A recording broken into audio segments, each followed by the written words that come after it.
Bab 1174. Pada pagi harinya, Tracy dibangunkan oleh suara tawa anak-anak. Sambil menguap, ia pun bangkit dari tempat tidurnya dan berjalan mendekati jendela kamar. Ia membuka tirainya dan menatap anak-anak yang sedang berlarian di dalam taman bunga. Bibirnya pun membentuk senyuman yang lembut. Sejak kedatangan tiga anak kecil itu, Carlos dan Carla terlihat semakin ceria. Anak-anak yang baru berusia 2 tahun memang lebih periang, tanpa ada beban apapun. Selain itu, ketiga anak ini seperti memiliki bakat sejak lahir yang selalu dapat menceriakan suasana.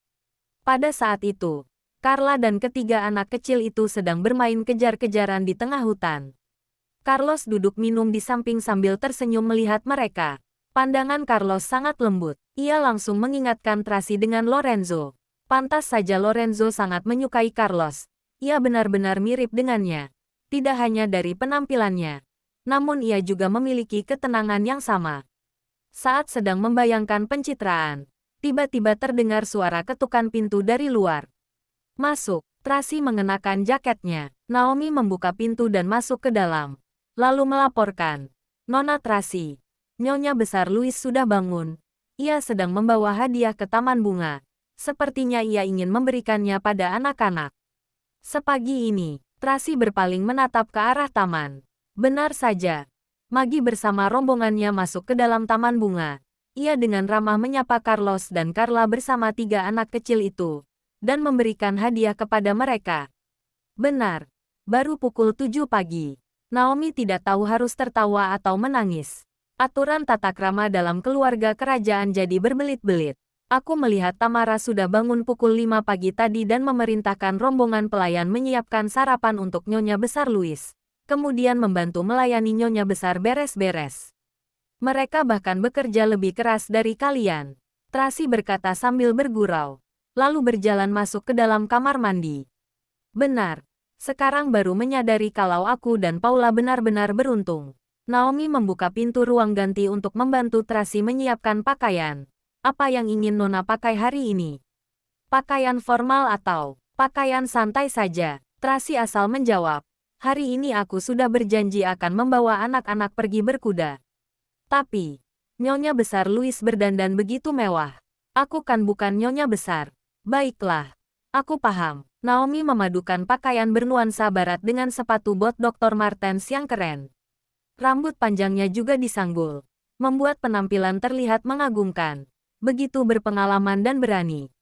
Ketika Tracy hendak pergi keluar, tiba-tiba terdengar ketukan di pintu.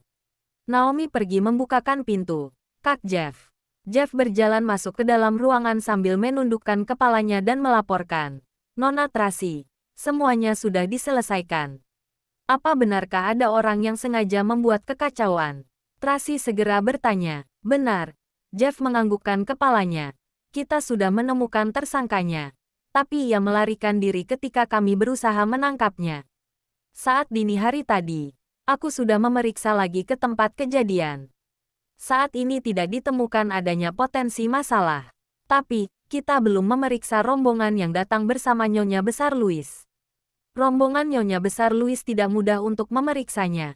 Tracy pun bertanya, "Abaikan saja dulu untuk saat ini. Sekarang masalah di luar telah terselesaikan. Sebaiknya kamu melanjutkan pekerjaan di tim keamananmu seperti biasa." "Baik," Jeff berkata. "Aku telah mengatur 4 orang untuk mengawasi anak-anak. Ada tersisa 3 orang yang akan melanjutkan penyelidikan." "Baik, kamu sudah bekerja keras." Tracy berterima kasih. "Beruntung ada kamu di sini. Kalau tidak, mungkin kita akan kekurangan orang kalau hanya mengandalkan para pengawal wanitaku." Dalam mengerjakan segala sesuatunya, Jeff jelas-jelas lebih berpengalaman daripada Paula dan Naomi. Dalam waktu semalaman, ia dapat mengurus semuanya tanpa diketahui oleh siapapun. "Nona terlalu sungkan." Jeff menundukkan kepalanya, lalu pamit meninggalkan tempat itu. "Sekarang kita bisa pergi berkuda dengan tenang." Naomi menyodorkan sebuah topi untuk Tracy. "Iya, hari ini cuacanya bagus." Tracy mengenakan topinya dan beranjak keluar ruangan. Nyonya Besar Louis telah memberikan hadiah kepada anak-anak di taman bunga. Ia bahkan dengan ramah mengajak anak-anak untuk pergi sarapan bersama-sama. Carla masih merasa canggung. Sehingga ketiga anak kecil itu segera berkata, "Nanti saja kami baru pergi sarapan.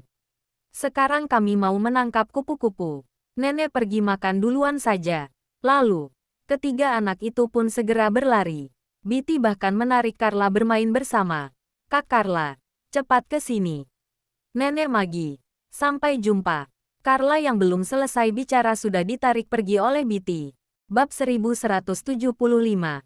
Nyonya Besar Louis hanya berdiam seorang diri di sana. Merasa sedikit canggung, ia pun kembali menatap Carlos, dan hendak berkata. Namun, Carlos segera berbicara dengan sopan. "Nenek Magi, aku sudah sarapan. Sekarang aku mau kembali belajar ke kamar. Selamat makan nenek." Setelah mengutarakan, Carlos membungkuk memberi hormat, lalu berbalik pergi meninggalkannya. Senyuman di wajah Nyonya Besar Louis berubah kaku. Ia sudah berusaha keras untuk menjalin hubungan baik dengan mereka, namun mereka seolah-olah tidak menghargainya. "Anak-anak ini benar-benar tidak sopan," seorang pelayan berkata dengan tidak senang. "Benar, bisa sarapan pagi bersama dengan Nyonya Besar Louis adalah sebuah kehormatan." Seorang pelayan yang lain berbisik pelan. Mereka sama sekali tidak mengerti tata krama dalam keluarga bangsawan. Mereka tidak terlihat seperti anak-anak yang berasal dari keluarga kaya raya. "Diam!" Magi membentak pelan. "Mereka itu adalah anak keluarga Tracy. Kalian berani mengata-ngatai di belakang mereka. Apa kalian ingin mencari masalah?" Kedua pelayan wanita itu langsung menundukkan kepalanya, bahkan tidak berani menahan nafasnya. Tapi kedua anak yang lebih besar itu, bibir Magi tertarik membentuk senyuman. Sepertinya lebih mudah beradaptasi dengan lingkungan. Mungkin karena mereka lebih besar, mereka jadi lebih mengerti banyak hal. Pelayan itu berkata dengan pelan. "Bagus kalau seperti itu." Magi berkata begitu angkuh.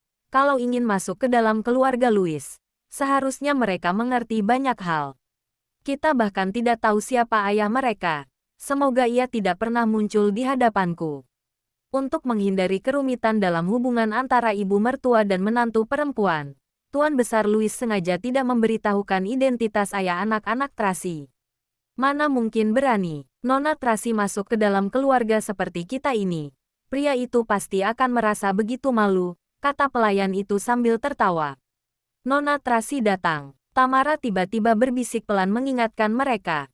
Kedua pelayan wanita itu segera menutup mulutnya. Tidak berani berbicara lagi. "Wah, Tracy, kamu sudah bangun." Magi mengubah tubuhnya. Wajahnya langsung memasang senyuman ramah. "Kenapa tidak tidur lebih lama lagi? Cuaca hari ini sangat bagus. Aku sudah berjanji ingin menemani anak-anak pergi berkuda." Tracy berkata sambil tersenyum. "Apa Nyonya Besar sudah sarapan? Ayo kita sarapan bersama." "Boleh." Senyuman Magi perlahan-lahan berubah kaku. Beberapa pelayan di bawahnya mengerutkan kening mereka. Rupanya seperti ada kejanggalan. Tracy merasa bingung, namun ia mengabaikannya. Saat itu juga, Duke datang mendekati mereka. Mereka bertiga pun sarapan bersama dengan begitu harmonis. Setelah selesai sarapan, Magi mengatakan ingin pergi melihat perkebunan. Ketika Duke hendak mengatakan ingin menemaninya pergi, Tracy tiba-tiba berkata ia sudah berjanji akan menemani anak-anak pergi berkuda. Seluruh pelayan di sisi mereka langsung mematung. Namun, Magi mengatakan tidak masalah. Bahkan ia masih bergurau menanyakan apa ia dapat pergi bersama mereka. Juga mengatakan kalau ia sangat mahir berkuda. Tracy sebenarnya sedikit keberatan. Namun ia hanya dapat menyetujuinya. Tak lama kemudian, rombongan itu pun pergi ke arena pacuan kuda dengan menaiki kereta kuda. Tracy membawa anak-anaknya duduk di dalam sebuah kereta kuda besar. Sepanjang perjalanan, anak-anak begitu bersemangat dan gembira. Carlos memandangi padang rumput yang membentang luas di hadapannya. Ia menghela napas dan berkata, "Coba kalau Charles juga ada di sini. Dia sangat suka menunggang kuda. Apa kamu tidak suka?" Tracy membelai-belai kepala kecilnya. "Aku tidak mahir dalam semua kegiatan olahraga." Carlos berkata dengan tidak berdaya. "Aku hanya pandai menggunakan otakku." "Tetap saja kamu harus mengembangkan dirimu dalam segala hal." Tracy dengan lembut berkata, "Seperti." Hampir saja ia mengatakan seperti papimu. Namun, ia segera mengubah perkataannya. "Seperti pamanmu yang memiliki banyak ilmu pengetahuan. tapi juga ahli dalam ilmu bela diri. Selain pintar, ia juga berani. Papi juga begitu, Carlos menambahkan. Tracy tercengang. Tidak tahu bagaimana harus menanggapinya. Carlos juga tidak mengatakan apa-apa lagi.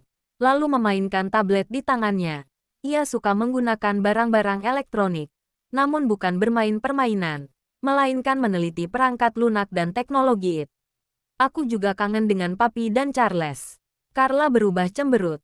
Dengan sedih berkata, entah kapan kita bisa bertemu mereka lagi. Sebentar lagi, tinggal 39 hari lagi. Setelah Tracy mengucapkannya, baru menyadari, waktu memang berlalu begitu cepat. Bab 1176. Cuaca dan langit sangat cerah. Tracy menggendong dan menurunkan anak-anak satu persatu dari mobil. Anak-anak membawa kegembiraan ketika melihat padang rumput yang tak berujung. Anak-anak, sini kakak temani kalian untuk ganti baju dulu. Paula memanggil anak-anak. Asyik, ganti baju. Seketika bocah itu berlari sambil melompat sambil menggandeng Carla. Pelan-pelan, jangan lari. Carla sedang dalam masa pemulihan. Tidak bisa mengejar mereka. Benar-benar iri melihat mereka. Tanpa beban, sungguh menyenangkan. Carlos menatap bocah ketiga itu dan bertanya, Mami, saat aku sebesar mereka, apa aku juga begitu bahagia? Saat itu kamu juga sangat pendiam. Tracy tersenyum dan berkata, saat Charles dan Carla melompat-lompat, kamu selain hanya membaca dan menulis, malah bilang kekanak-kanakan mereka. Hah, apa aku sudah seperti ini sejak usia 2 tahun? Carlos sedikit tidak percaya. Kamu lebih tenang daripada mereka berdua. Tracy bercanda. Saat minum susu pun kamu minum dengan lebih lembut. Carlos tidak bisa menahan tawanya. Sudah. Ayo sana ganti baju.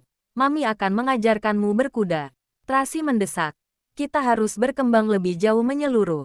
Iya. Carlos mengikuti rombongan untuk berganti pakaian. Tracy datang ke ruang ganti. Bersiap untuk mengganti pakaian. Pada saat ini, Tamara masuk ingin mengambil barang. Saat bertemu Tracy, dia memberi hormat. Nona Tracy. Semuanya orang sendiri. Jangan sungkan. Tracy sangat santai. Nona Tracy. Anda sungguh sangat baik. Tamara memandang Tracy dengan rumit. Seolah-olah sedang ragu untuk mengatakan sesuatu.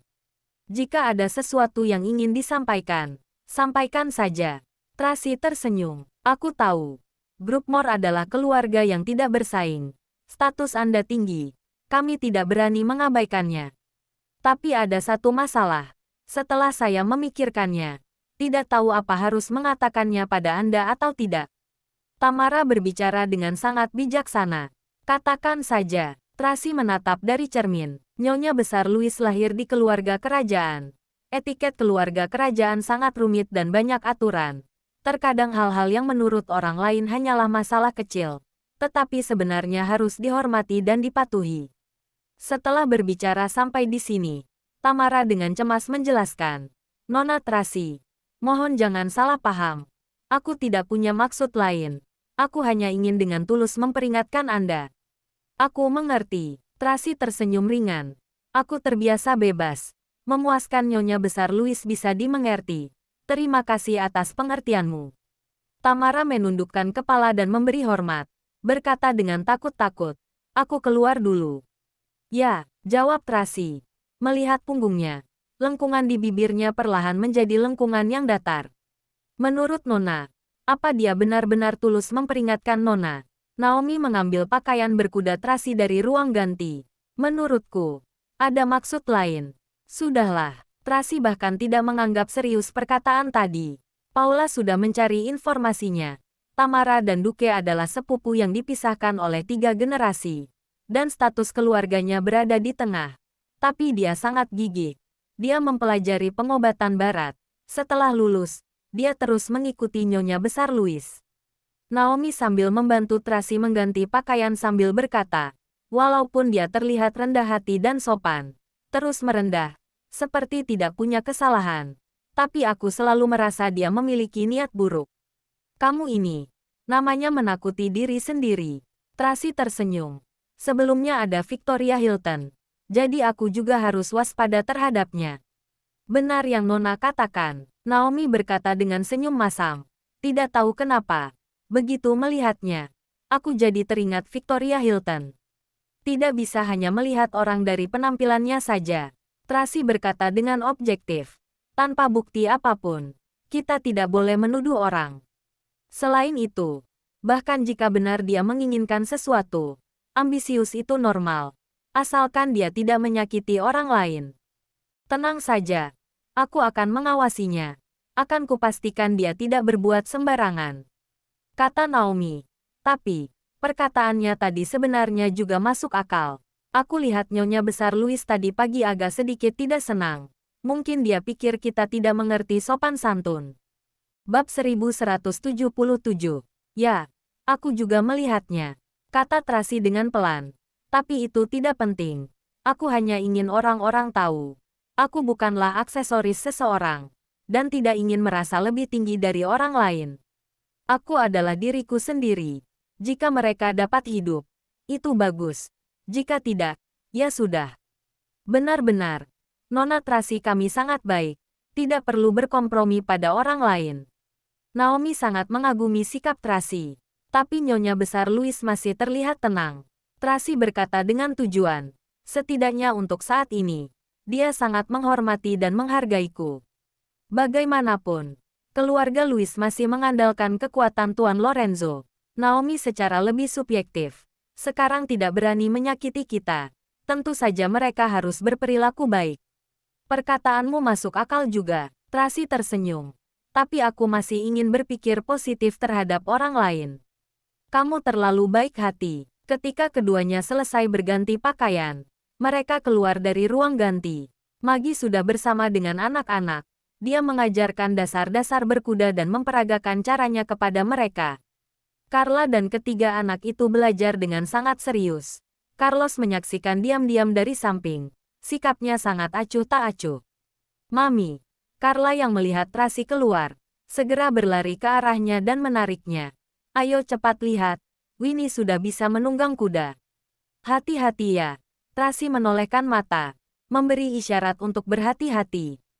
Tenang saja, ada begitu banyak orang, tidak akan terjadi apa-apa, kata Maggie sambil tertawa. Tracy, bagaimana jika kita lomba sekali? Tunjukkan pada anak-anak. Baiklah. Tracy melompat ke atas kuda dengan gagah berani.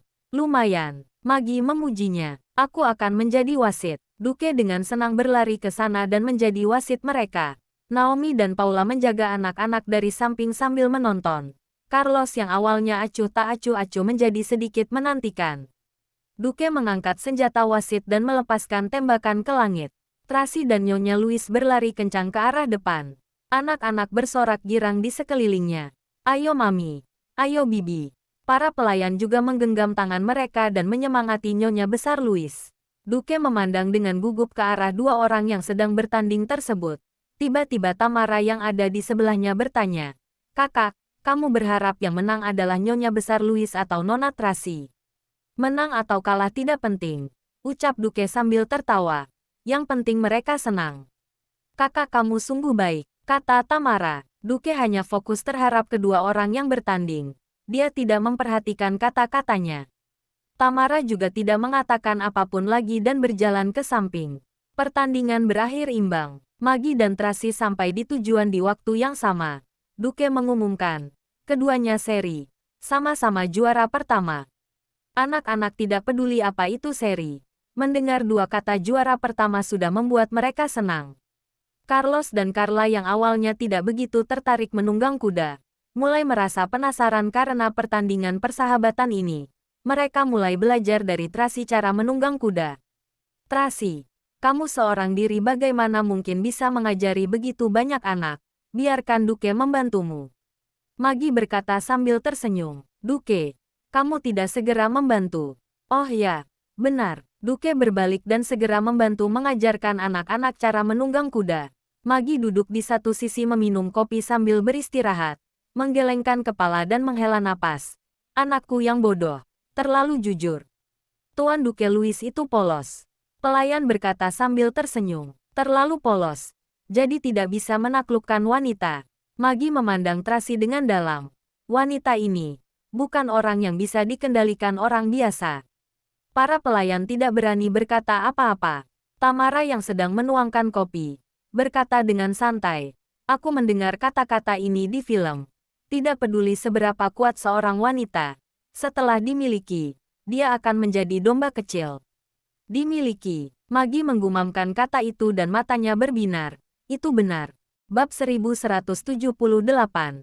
Tracy dan Duke yang mengajar dari pagi hingga siang, akhirnya berhasil mengajarkan beberapa cara menunggang kuda pada anak-anak. Anak-anak sangat gembira. Mereka bersama-sama naik kuda poni. Paula bersama pengawal wanita lainnya diperingatkan untuk melindungi keselamatan mereka, tidak berani mengabaikan tindakan mereka. Sedangkan pada saat ini, Amanda menelepon, mengingatkan Tracy sudah waktunya kembali untuk menjalani pengobatan. Tracy yang melihat anak-anak begitu senang, tidak ingin mengganggu mereka. Jadi dia memberitahu Jeff untuk menjaga anak-anak. Kemudian dia bersama Naomi bersiap kembali ke villa. Magi segera mengingatkan Duke untuk mengikuti dan menjaga Tracy. Juga mengatakan bahwa anak-anak diserahkan saja padanya. Dia akan berada di sini menemani anak-anak. Siang hari akan mengajak mereka ke kebun anggur untuk makan siang. Tracy berterima kasih dan kemudian masuk ke mobil. Duke juga ikut naik mobil. "Tracy, aku akan ikut bersamamu. Ibu memintaku untuk menjagamu." "Aku bukan anak kecil. Untuk apa menjagaku?" Tracy berkata sambil tertawa. "Kamu pergi menunggang kuda saja. Tidak usah mempedulikanku." "Tidak bisa. Ibu sudah memberi perintah. Jika aku tidak pergi, dia akan memarahiku." Duke mencari alasan. "Biarkan aku menjagamu. Ketika kamu sedang menjalani pengobatan, aku bisa membuatkan makan siang untukmu. Aku sudah belajar cara membuat bubur sapi. Rasanya sangat enak." "Baiklah." Tracy tidak tega menolaknya lagi. Setelah kembali ke villa, Tracy pergi ke ruang perawatan. Duke pergi ke dapur untuk membuatkan makan siang. Setelah Tracy selesai menjalani pengobatan, dia agak sedikit lelah. Dia meminta Naomi memapahnya kembali ke kamar. Ketika dia bersandar di sofa ingin tidur sebentar, Duke masuk dengan mendorong troli makanan. "Tracy, makan siang sudah siap. Coba cicipi dulu." "Aku tidak selera makan." Tracy awalnya tidak ingin makan, tapi melihat makanan yang tertata di meja, hatinya melunak. "Semua ini kamu yang masak?" "Iya. Aku baru belajar. Kamu coba dulu rasanya bagaimana." Duke menyerahkan sendok padanya. "Makan bubur dulu." "Terima kasih." Tracy berterima kasih. Memakan satu suap bubur. Rasanya lumayan enak." "Benarkah? Aku mempelajarinya sangat lama." Duke sangat senang. "Coba ayam kung pao ini." Tracy coba sesuap. Mengangguk setuju. "Lumayan. Sepertinya masih perlu ditingkatkan." Duke malu tersenyum. "Aku akan terus berusaha." "Sebenarnya kamu tidak perlu mempelajari semua ini." Tracy berkata dengan suara ringan. "Kamu punya kesibukanmu sendiri." "Tidak kok. Aku tidak punya kesibukan lainnya." Duke berkata dengan santai. "Aku menganggur. Bukankah proyek stadion sudah dimulai?" Tracy bertanya dengan curiga. "Saya mendengar dari Direktur Matthew dan yang lainnya. Lusa mereka akan datang kemari untuk upacara pembukaan." "Itu sudah diserahkan pada ayahku." Duke berseru. Kemudian menatap Tracy kembali dengan takut-takut. "Kamu tidak marah kan? Proyek ini adalah kerja kerasmu. Kenapa diserahkan begitu saja?" Tracy sedikit mengernyit. "Aku ingin lebih banyak waktu menemanimu." Duke mencari sebuah alasan. Setelah selesai berbicara, melihat raut wajah Tracy yang tidak senang, dia kemudian menjelaskan yang sebenarnya. "Baiklah, sebenarnya aku ingin menghindari Daniel." Tracy menurunkan matanya dan berpura-pura acuh tak acuh. "Kamu terlalu banyak berpikir. Dia sangat sibuk. Mana ada waktu untuk mengurus proyek ini?" Bagi mereka grup Wollens, ini hanyalah sebuah investasi kecil. "Tidak." Dia menyuntikkan dana lagi. "Proyeknya telah diperluas." Duke menatap Tracy dengan rumit. "Apa kamu tidak tahu tentang hal ini?" "Tidak tahu." Tracy tetap tenang. "Aku hanyalah investor kecil dalam proyek ini. Tidak ada yang memberitahuku. Aku yang lalai." "Tracy, kamu jangan marah." Duke menjelaskan dengan terburu-buru. "Aku seharusnya memberitahumu lebih awal." "Kapan dia menyuntikkan modal?" Tracy bertanya dengan santai. "Beberapa waktu lalu." Duke berkata dengan hati-hati. Hari ketika kita mengumumkan pernikahan kita ke publik. Aku pikir dia akan menarik investasinya. Tidak disangka. Oh, Tracy menjawab. Kemudian tidak berbicara lagi. Hatinya rumit sulit diungkapkan. Jangan lupa like, komen, and subscribe ya. Terima kasih. Tunggu terus kelanjutannya.